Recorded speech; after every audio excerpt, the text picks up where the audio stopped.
18 minutes from the end of the race. We don't take any risk. But we monitor, don't worry. They are getting really wound up, aren't they, Toyota? They've got a second place secure. Rain. Yeah. He's coming into it already. Deep grooved wet weather tyres going on to the SRT. Presumably because the previous ones were starting to feel a bit worn out. Yes, or he's not going on to a slick. He is going on to a slick, this Halliday. Are you sure it's not an Inter? I don't care. It's not enough cruise for what's coming. Yeah, well, I'm sure I would have thought it would be an intermediate tyre probably, but I could be wrong. Yeah, it could be. Bit of a modesty panel being spat up in the air there. Out goes the SRT into this. All right, it is a slightly tinted windscreen, but hello, it's pitch black. This is your race leader. This is what he's seeing.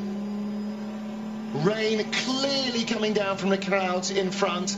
If that's more than 15 minutes away, we will have dodged a bullet and we're going to get soaked to the podium instead. No, too late. It's already pouring. This is the run from Mulsanne down to Indianapolis.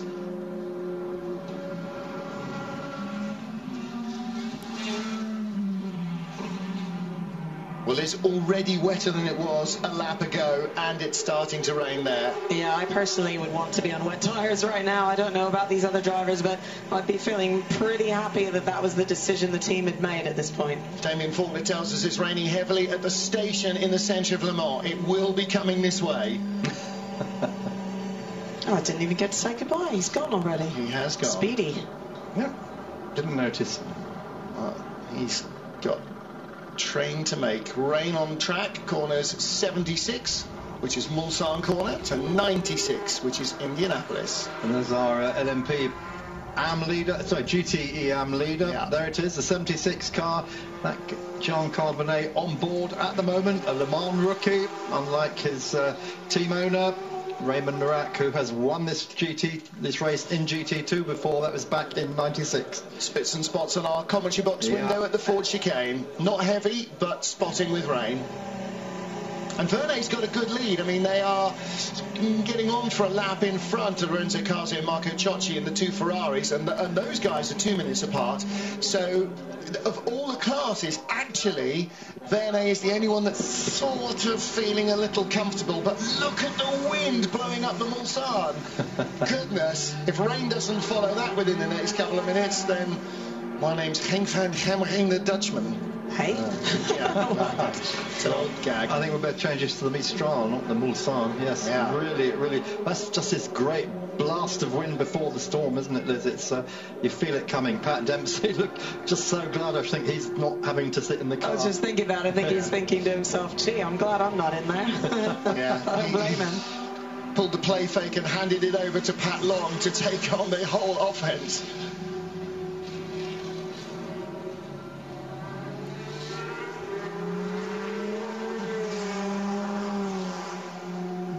Our GTE AM class leader, Jean-Carl Vernet, and a very pensive Audi garage. The number 1 Audi currently lies in 5th place. This rain will develop around most of the circuit, and will be there until the end of the race. It will be there until the end of the race. Oh, nice for the podium ceremony. Yeah, and I'm thinking perhaps that Viper team right now is wishing they hadn't gone away from the wet tyre, unless they had a problem with the tyre. It's possible, I don't know, but I don't know if I'd want to be on intermediates if there's going to be rain across the whole circuit. Why is Corvette coming in? I know. Ollie Gabbs, 74 car. What roll of the dice is this? What more perverse twists and turns can there be? 12 minutes and 57 to go. Fuel. Yeah, I think you're probably right, Mark. No tires out there. Yeah. Just as we go to a seminal pit stop, we look at close-ups of heads. Final 13 minutes of the 2013 Le Mans race are already underway, and we believe the weather may have more to play. I think everybody will be ultra cautious, starting to look now as though the frantic last hour that was lining up for us may turn out to be a little less frantic than we had hoped for. Yeah, I think the director is thinking, here's one we made earlier, I better show it before the end of the race. Yeah. Frantically throw it in there. Otherwise the EVS guys are going to get really ticked and won't give you a play out at the end. So Tom Christensen leads from Sebastian Buemi there on the same lap, but Buemi the better part of a lap behind. Here is your GTE Pro class leader, and again, courtesy of pit stops and strategy, he is in front of his teammate Patrick Pilet in the 91 at Manthey Racing Porsche, and Stefan Mucker's Aston Martin in third position in the class, ahead of the two Corvettes with Tony Wielander's Ferrari in between them. Best place Ferrari is fifth. Rain here, yes, looks like it. In the GTE AM class, Jean-Carl Vernet comfortably ahead of Lorenzo Caze, Marco Ciocci, Pat Long, Julian Canal and Jamie Campbell-Walter. What's looking interesting to me is that although we've had a lot of accidents, a huge number of safety cars, really variable weather, probably some of the least amount of retirements that I can ever remember at Le Mans. Isn't that interesting? And with all the insanity, yeah, all the insanity we've been subjected to, you're right. Gavin's car's still in the pit lane. What's the problem? You remember about 5 years ago, Corvette did a park and wash and then decided to go out later after they cleaned the cars because they were so far ahead of everything.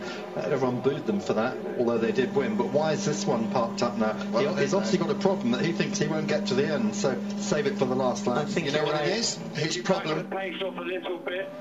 We can do it in 3 laps.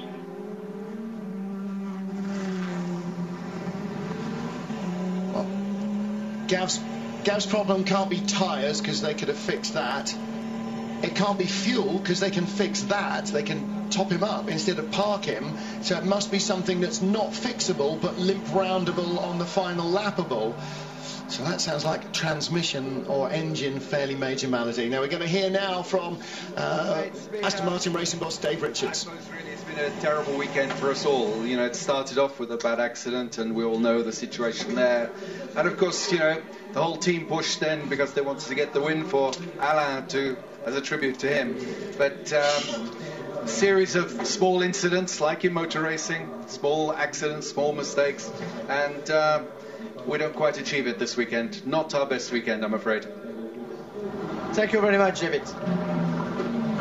Well, very little, I'm afraid, that anyone can say, really, about the tragedy that befell us in the first few minutes of this race.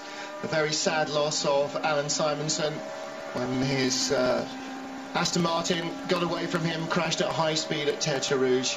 And it's really cast a pall over the whole race, and there'll be very little jubilation, I think, at the end of what has been one of the craziest races of any type I can remember. Mark Cole inside the final 10 minutes, and still nobody can afford to even think of relaxing. Yeah, and final 10 minutes, and we still don't know for sure who's going to win each class. We know that the lead Audi is pretty safe now. If he gets a puncture, he's probably going to crawl round in the last 10 minutes, but P2 is still up open, and so is GT Pro. The only man who looks really safe is the Raymond Norak, Jean-Carl Vernet, Christophe Bourret car. That's the IMSA Matmut Porsche leading LM GTE AM. Well, really, I don't think anybody's technically safe, because, as you've said before, Mark, that at Le Mans you must cross the checkered flag within a certain set amount of time of the overall winner finishing. It is not the winner in your class. It is, the time is based on the overall winner, and so really that means nobody's safe, because if somebody blows an engine on the last lap, that's it, game over. So the rain's not quite as heavy as we thought it was going to be. We thought we were going to be in for another deluge like the one we had about an hour ago, but it's just not happening at the moment. No, it isn't, which is surprising, and probably comes down to the heavy wind that we've had. It's maybe just pushed the storm through quicker than anybody thought. However, I think there's enough water on the circuit just to keep the wet tyres under control, as long as everybody's a little bit careful. I think we're going to have an onboard radio here. I know that's not happened in the end.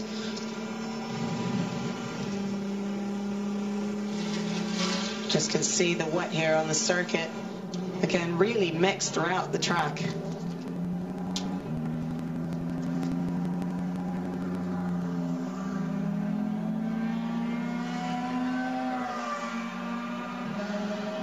Well, with an hour to go, we were shaping up some absolutely titanic battles in almost every class. Only the GTE AM class really looked as though it might end up being settled. But weather and safety cars have conspired again.